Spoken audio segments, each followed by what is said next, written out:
Hello everybody, welcome back to the channel. My name is Alan and this is my life in Taiwan. But today we are not in Taiwan at all. We are in South Korea in the beautiful city of Seoul. And today is my second day here and we've got a busy, action-planned, touristy kind of day. We'll be going up Seoul Tower to get a beautiful view of the city. Then we're going to be going getting some food, maybe some beers. And what I want to talk about is some of the differences that I've noticed upon my first impressions of this city and how it compares to my adopted country of Taiwan. But first of all, let's get up the tower, take a look at this beautiful city on such a glorious day.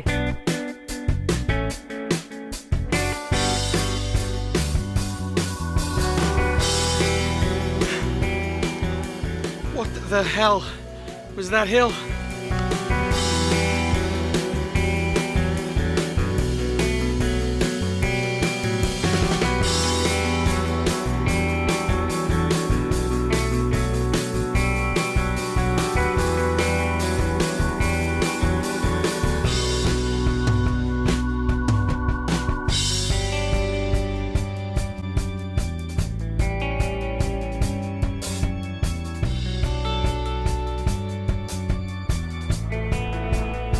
Okay, yes, and welcome to the Seoul Tower, or as it's also known, the YTN Seoul Tower, the YTN Tower, or the Nansam Tower, named after the mountain on which it sits. And apparently at 236 meters tall, it's the second highest point in Seoul. Wikipedia doesn't tell me what is the most high or the highest. There we go, and that's pretty much all I know about the tower itself. And before we get to talking about those differences, I wanted to mention the differences between Seoul and Taiwan, my adoptive country.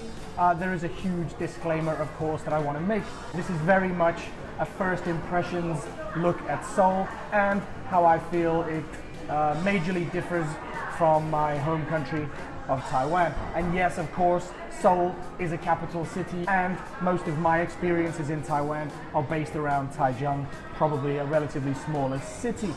So there we go, I've covered myself. There's the disclaimer. I'm sure many people will still have something to say about it. Right, let's jump straight into my first impressions. And although we're told not to judge a book by its cover, the first thing I notice about Seoul is its appearance. You can actually see immediately as soon as you get out into the city that it's very different to Taichung, a little more similar to Taipei, and in my opinion, it's a much cleaner city on the surface than my home city of Taichung back in Taiwan. I mentioned this to Kyung-Hyun when we filmed a live video yesterday, and he couldn't believe it. He actually has a different opinion. He feels like Taiwan is cleaner than here. But the places I've been to, of course, probably very tourist driven, much cleaner. There was one thing that I did notice, which I've never really seen in Taiwan, is that there was graffiti on the seats, on the back of the seats on the bus, and also downstairs in this tourist attraction, graffiti on the walls.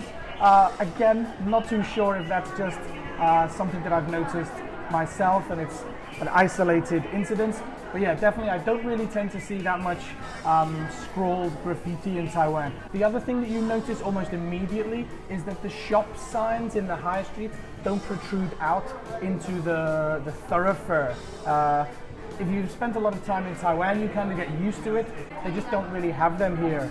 Every shop just has one flat sign flush to the building and don't really protrude out as you would see in Taiwan. It may be a small difference, but it's absolutely huge to the aesthetic of a city and really makes it look much more organized and modern than you would find with those random shop signs that the Taiwanese tend to stick up all over the place. My final difference talking about the appearance of this city would definitely have to be the scooters or lack of them. I think I've seen less than 5 scooters in my 3 days of being here so far, compared to Taiwan. You see thousands, literally thousands, probably tens of thousands of scooters every day, and it really affects the feeling as you're walking through the streets. The loud screeching, whining of the scooters just doesn't exist. It creates a more peaceful atmosphere even in the busy city. Even in rush hour last night walking home from dinner, there was just not that constant drone of scooters, especially those little 50cc ones that whiz by you and give you a fright. Okay, so after the appearance of this city, what I would probably come to and talk about next, the big difference I've noticed, would be the appearance of the people. And this is probably a difficult thing to talk about, because nobody likes to be judged or talked about in a stereotypical way, but there are big differences, especially when it comes to their fashion sense. The Korean people, I'm gonna say sorry to the Taichung, Taiwan people, Korean people just look so cool, and they have this very distinctive style and fashion and air of coolness about them. And also about the people's appearance, I've noticed the girls tend to wear much more makeup here. Maybe I'm wrong, maybe it's just a different type of makeup, or more distinctive than it is back in Taiwan. So yes, it appears that personal appearance and fashion sense is much more important to the Korean people here in Seoul than it is back in Taiwan. Again, I know I live in Taichung. Taipei is probably a whole other story. And one other thing I want to talk about regarding the people, and this is where, again, probably I've just had too limited an experience, is that the English level doesn't seem to be as good here as it is back in Taichung. I thought with this being a capital city, a world city, I thought that the proficiency of English would be a little bit better here, but it appears that it's not as good as it is back in Taichung. But it seems that the people here, if they don't speak English, they just give up and don't want to try to help communicate. They just, no English, no English, and they feel more scared of communicating. Back in Taiwan, in Taichung, even if somebody doesn't speak English, then they'll try their best to help you, whether it's opening up a Google app or calling their nephew or niece, come down to their shop and translate for you. These are all experiences that I've had in Taiwan, but here in Seoul, it just appears to be the level of English is not as good.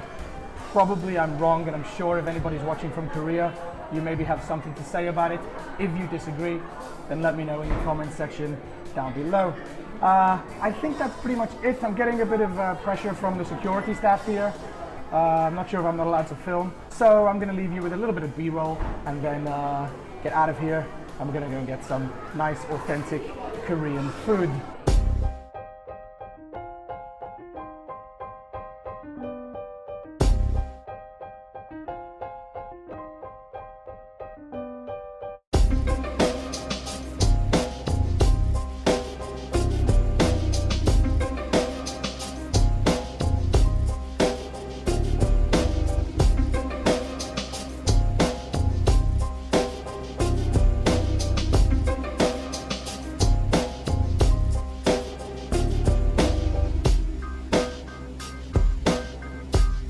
Well, that was lucky.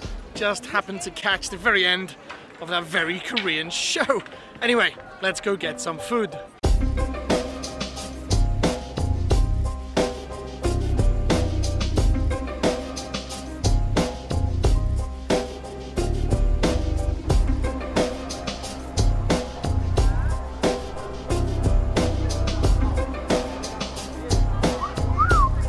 Grilled lobster tail with cheese. When I promised you food at the top of the tower, I was expecting something a little bit more Korean and traditional, but when I was walking past this little stall here in the street, I couldn't refuse a fresh lobster tail. I think 15,000 Korean won. Not too sure how much that is in Taiwan dollars, $400. A little bit pricey, but when you're on your holidays, what else are you earning money for if not to spend it on amazing food? Wow. What is it? Niangao. Niangao. And in addition to the lobster tail, Shelly, my co-worker, just offered me some, what's it called? Niangao. Oh, olay. What is olay? Okay, fish cake. Spicy? Yep. Not bad. Yeah, you can try it. And this one? Yeah. What is this one? Niangao. Ooh, okay, so is this like sticky rice? Yeah. Is it famous? Yeah. Okay, famous Korean food made from rice, covered in spicy sauce. Oh yeah, wow. It's a little bit like mochi, Korean mochi, spicy Korean mochi. That spicy niangao definitely is a contender of one of the spiciest things I've eaten. Okay guys, so I think I'm gonna wrap up this video here. Thanks so much for watching.